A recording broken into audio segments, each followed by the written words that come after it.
Պարոն Հարությունյան, ես ճիշտ եմ հասկանում, որ դուք հենց նոր ազգային ժողովի ամբիոնից մեր ժողովրդի մի մասին կամ մեծ մասին տգետ կամ անգրագետ որակեցիք։ Տիկին Գրիգորյան, ձեզ ժողովրդի մեծ մասը չի քվեարկել, մի խեղաթյուրեք պատգամավորի խոսքը։ Անկախ նրանից ով է քվեարկել, ով չի քվեարկել, եւ ես խնդրում եմ այլևս չարձագանքել իմ ելույթի ընթացքում։ Անկախ նրանից որևէ մեկը քվեարկել է թե չի քվեարկել, պարոն Հարությունյանը իր խոսքի մի կտորում փաստացի անվանարկում, որակում է տալիս մեր ժողովրդի մի մասին, նրանց անգրագետ ասել է, ու սա ասում է մարդ, ում կառավարության նիստի ժամանակ նստած, ինքն էլ այնտեղ խնդրում է մի արձագանքեք տեղից։ Ինքը նստած իր անմիջական ղեկավարն ասում է հետևյալը, որ մենք 7 տարի, թե 8 տարի արդեն լավ չեմ հիշում, 7 տարի նույն դասարանում ենք մնացել։ Կլինի դուք նախ տեղափոխվեք երկրորդ դասարան, հետո մտածեք մեր ժողովրդի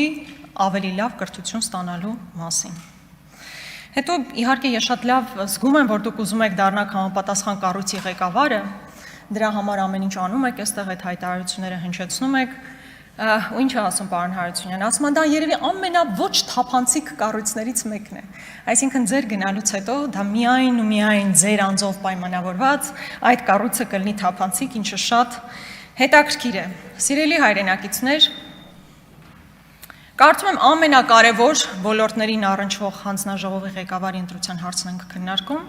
եւ այս ժամանակահատվածում բարձրացվեցին հարցեր, որոնց ես ahարկ եմ համարում անդրադառնալ, բայց հա, պարոն Հարությունյանի խոսքից եւս մի կտոր, որի մասին ընդհանրապես խոսվեց, վերջին մի քանի ելույթներում էլ խոսվեց, մասնավորապես բուհերի եւ ընդհանրապես կրթության ոլորտի քաղաքականացման վերաբերյալ։ Եվ ինչ հետաքրքիր սցենար է առաջարկում պարոն Հարությունյանը։ Ասում է, գիտեք, ելնելով այն կանխավարկածից,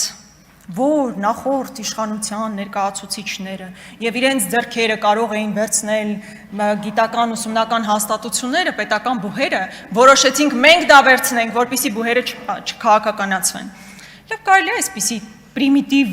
բանով մոտենալ հարցերին։ Այո, սիրելի հայրենակիցներ, մարդիկ ովքեր գալիս ու ասում էին, որ այլևս բուհերում ոչ մի քաղաքական ներգրավվածություն չպետք է լինի, այսօր մենք տեսնում ենք, որ բուհական համակարգում հոգաբարձությունների խորհրդի նախագահները ամենակարկառուն ԿՊ-ական ներկայացուցիչներն են։ Այն ամենը, ինչ պետք է հասկանալ ԿՊ-ական ապաքաղաքականացման պրոցեսից։ Հաջորդ հարցը, Տիկին Բաթոյան, այստեղ եք։ Երբ ես Իսահակ Գաբրելյանին հարցնում եմ, արդյոք ինքը որպես մեր ինքնության մաս հանդիսացող պատմամշակութային ժառանգության մաս պետք է նաև նախաձեռնող լինի կամ հետամուտ լինի, որպեսզի մեր մշակութային ժառանգությունը Արցախում, մասնավորապես Գանձասարը, Ամարասը, Դադիվանքը հայկական պահպանվեն, ես ուրիշ բանել չեմ ասում, հայկական պահպանվեն, այստեղ հարցեր են առաջանում, բա արդյոք մենք այն երկիրն ենք, այն փոքր երկիրն ենք, արդյոք պարլամենտական համապատասխան հանձնաժողովը դրանով պետք է զբաղվի, թե չպետք է զբաղվի։ Բա ով զբաղվի։ Գանձասարը միայն մեզ է հետաքրքիր, աշխարհի երեսին չկա երկրորդ ազգը, ում համար էական է Գանձասարի գոյությունը։ Միայն մեզ համար է էական, այստեղ նստած մարդիկ պետք է մտածեն, Գանձասարը հայկական կմնա, թե չի մնա։ Պարլամենտական երկրի համապատասխան հանձնաժողովի նախագահին այդ հարցը ուղղելուց հետո մարդկանց մոտ հարց է առաջանում, արդյոք մենք այն մարդիկ ենք, ովքեր պետք է զբաղվեն դրանով, բա ով պետք է զբաղվի դրանով։ Կան միջազգային կառույցներ, կա ՅՈՒՆԵՍԿՕ, եւ պետք է նախաձեռնող լինել այդ բոլոր հարցերը բարձրաձայնելու համար։ Այդ համատեքստում շղթայական գալիս է նաեւ Սփյուռքի հարցը։ ԿՊ-ական պատգամավորներից մեկը մեծ հաշվով հարցականի տակ է դնում Սփյուռքի կարևորությունը, այսինքն կարևորությունը Հայաստանի զորեղացման ճանապարհին։ Մենք ինչ ենք ասում, որ որքան ուժեղ է Սփյուռքը, անխուսափելիորեն ուժեղացնում է Հայաստանը։ Պարոն Եղոյանը ասում է դա ինչ կապ ունի, հիմա Սփյուռքը մեծ հաշվով Սփյուռքը գոյանում է Հայաստանի արտագաղթման բերումով եւ հետեւաբար մեզ թույլատնում է։ Սա դեռ երկար կարելի է քննարկել, թե որ համայնքում որտեղ ոնց, պարոն Եղոյան, այնտեղ հայտարարություն է կանում։ Ասում եք Սփյուռքը մեկ հեռախոսահամար չունի, ապա կենտրոնացված է։ Այս շատ ավելի լավ։ Նշանակում է լծակները թե շատ ավելին։ Լծակները շատ ավելին են։ Երբ որ դուք կոնկրետ մարդկանց անուններ եք տալիս, օրինակ Մուրադ Փափազյանի անուն եք տալիս։ Ասում է Մուրադ Փափազյանը Մակրոնին, Ֆրանսիայի նախագահին բան է խնդրել եւ այդ բանն իրականացել է, տեսեք։ Ինչ ամոթ է, ինչ ամոթ է։ Պարոն Եղոյան, Մի պատկերացնում եք, եթե Հայաստանի եւ Սփյուռքի հարաբերություններն այնքան լավ էին, ես հիմա կասեմ։ Դուք եք մի ընդհատեք, պարոն։ Պատկերացնում եք, եթե Հայաստանի եւ Սփյուռքի հարաբերություններն այնքան լավ լինեին, որ պարոն Փափազյանը ոչ թե իր սեկտը փակելու մասին հարցադրումն աներ, այլ մեր պետական օրակարգը առաջ տաներ, ինչը մշտապես արել են։ Այլ բան, որ դուք այն մարդիկ, ովքեր մեր պետական շահը առաջ կարող են տանել նույնիսկ Ֆրանսիայի նախագահի կողքին, դուք ասում եք Հայաստան մի եկեք, դուք գործ չունեք Հայաստանի հետ։ Դա է խնդիրը։ Ու ես պատկերացնում եմ, թե Հնդկաստանում, Իռլանդիայում, Իսրայելում ինչ տարակուսանք կապրեին պարոն Եղոյանի ելույթը լսելիս, որովհետև Սփյուռքը այդ երկրների համար մեծագույն զենք է։ Զենք է նաև Հայաստանի համար։ Հայաստանի Հանրապետություն Սփյուռք կապերի հաստատումը միայն օգնում է Հայաստանի եւ ոչ թե խանգարում։ Լավ, երբ կարող ենք, երբ վանից էս մեր մտածողությունը այսպես մուտացիայի ենթարկվեց։ Հաջորդ։ Պարոն Եղոյան, նախազգուշացում։ Դե լավ, ինձ հատուկ չի խանգարում, այդքան մի ընդհատեք։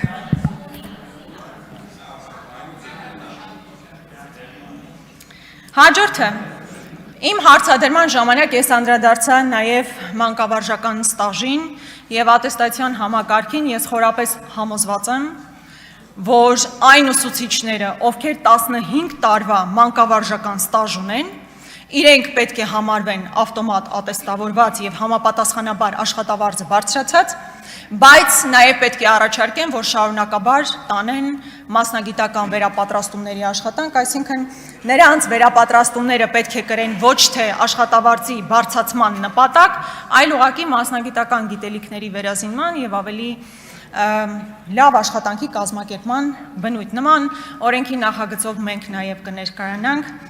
եւ կարծում եմ, սիրելի ուսուցիչներ, ովքեր դուք 15 տարի արդեն աշխատել եք դպրոցում, դուք ամբողջ իրավունքն ունեք այդ ատեստացիայով չանցնելու եւ բարձր աշխատավարձ ստանալու։ Ես ասում եմ որպես մարդ, ով 10 տարի, նորից եմ կրկնում, կներեք, եթե շատ եմ դրա մասին խոսում, 10 տարի դպրոցում աշխատել եմ եւ յուրաքանչյուր օր դասարան մտնելիս դու պետք է նոր բան կարդաս, նոր բան սովորես, որպեսզի կարողանաս փոխանցել քո աշակերտներին եւ այդ ուսուցիչների աշխատավարձը պետք է ավտոմատ բարձրացվի։ Հաջորդը անվճար կրթության մասին առիթ ունեցա հարցադրման մեջ հնչեցնել, բայց կուզենայի նաև ձեր դիտարկումը լսել, ինչ կարծիք ունեք անվճար կրթության մասին։ Մենք խորապես համոզված ենք, որ Հայաստանի Հանրապետությունում բարձրագույն կրթությունը պետք է լինի անվճար։ Վերջերս մի ստատիստիկայի աչքով ընկավ, որ հրապարակվել էր, մասնավորապես այս տարի համալսարան ընդունվել է մոտ 9620 աշակերտ։ 21 թվականին համեմատության համար 17000 աշակերտ։ Այսինքն էականորեն նվազել է բուհ ընդունված մեր աշակերտների թիվը։ Եվ ես ունեմ բոլոր հիմքերը կարծելու, որ դա նաև պայմանավորված է սոցիալական կարգավիճակով։ Որովհետև եթե հանենք, թե տարիների ընթացքում որքան է աճել ուսման վճարը, էականորեն աճել է, հələ մի հատ պետք է հարցականի տակ դնել, թե դրանով հանդերձ որակը կրթության ինչպիսին է, բայց այն, որ կրթության ուսման վճարը էականորեն ավելացել է եւ դա պետք է վերափոխվի եւ Հայաստանի Հանրապետության յուրաքանչյուր ուսանող պետք է հնարավորություն ունենա նաեւ լավ առաջադիմություն ապահովելով անվճար կրթություն ստանա, սա միարժեք է։ Փակվող դպրոցների մասին, սրա մասին խոսեցինք, բայց մի տեսակ ակնհայտ բաները կարծես թե երկկողմանի հայացք ողովում դրան, ակնհայտ է, որ դպրոցը հիմա կա, ձեր կայացած որոշման հետևանքով այդ դպրոցը փակվելու է։ Այո, գնալու են աշակերտներն ուրիշ տեղ են սովորելու, բայց այդ գոյություն ունեցող դպրոցը փակվելու է։ Եվ այստեղ բազմաթիվ անգամ հնչեցված այդ հարցը, դա ռազմավարական հարց է, անվտանգության հարց է։ Եվ հատկապես այն դպրոցները, որտեղ իսկապես 50, 60, 70 աշակերտ են սովորում, կա ձևավորված ուսուցչական կոլեկտիվ, կա նորմալ կրթական գործընթաց, ինչ նպատակ կա այդ դպրոցը փակելու եւ այդ 50-60 աշակերտին ամեն օր տանել ուրիշ տեղ։ Իմաստը ո՞րն է դրա։ Մեխանիկական աշխատանք եք իրականացնել ուղղակի հարված հասնելով կրթական պրոցեսին եւ մասնավորապես սահմանամերձ բնակավայրի բնականոն կյանքին։ Դա միարժեք է։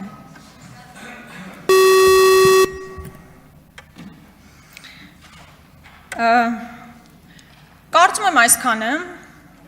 պարոն Գաբրելյան, ինչպես կարող եք գուշակել, մենք ձեր քվեարկությանը չենք մասնակցելու, ինչպես մնացած բոլոր դեպքերում, Եվ այս ոլորտը մեր ուշադրության ներքո է լինելու, որովհետև իսկապես կրթությունը, գիտությունը, մեր սփյուռքը եւ սպորտը Արայիկ Հարությունյանից հեռու բավականին մեծ ազդեցություն պետք է ունենան մեր ապագայի վրա։ Շնորհակալություն։ Շնորհակալություն։